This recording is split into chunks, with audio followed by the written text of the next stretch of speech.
Hello and welcome back to AP Psychology here on Educator.com. This time around, we're going to be taking a look at the first unit from College Board's AP Psychology course outline, and we're going to be looking at history and approaches over the next few segments.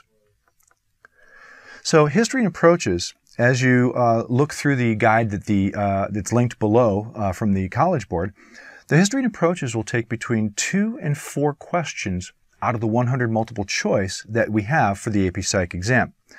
And so they describe here, psychology has evolved markedly since its inception as a discipline in 1879. There have been significant changes in the theories that psychologists use to explain behavior and mental processes. Behavior and mental processes is going to be part of our definition of psychology. In addition, the methodology has changed and expanded to include a diversity of approaches and data gathering. And then we have a list of people that we're going to be examining and needing to know about from this unit for the AP exam itself. So, history and approaches, and a few people that we need to know about in the history of psychology. So, what is psychology? First, we break the word down into 2. Psyche means mind. Logos means knowledge or study. So, the study or knowledge of the mind is the basic idea of what psychology is. Obviously, it's a lot more than that. But our definition, the scientific study, not common sense study, not intuitive study, but scientific study of behavior and mental processes. So behavior can be overt, that is to say it can be directly observed, such as crying, but it can also be covert with the mental processes, where it cannot be directly observed, such as remembering. Yeah, go ahead, I dare you, watch me remember. Yeah, you can't observe that. So all you can do is infer that behavior. But we can do that in a variety of ways, as we will see throughout this course.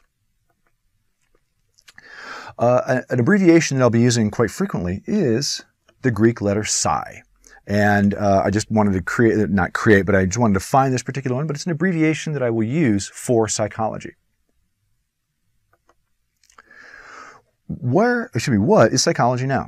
Well, first, it connects with many other subjects. It is literally, I think, the most interdisciplinary study there is.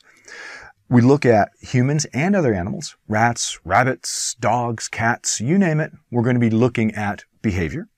We look at motivation. Why do we do what we do? You know, sex, food, achievement. What's going on with that? Cognition, the thought processes that we have, how we solve problems. What is normal behavior? What is abnormal behavior? What is deviant behavior? We look at mental health and illness in this course. Treatment and therapy, emotions. How do we express emotions?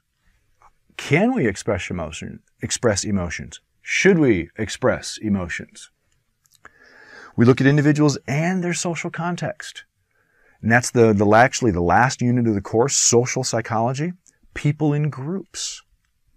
Developmental processes, conception to death, all the way through the lifespan. And biology and behavior. The brain and biology is probably in 2/3 of this course. So there's no escaping some biology. Now, we're not going to go into depth like you would in an anatomy and physiology course. We're not going to go into the same kind of depth as you would in an AP Bio course.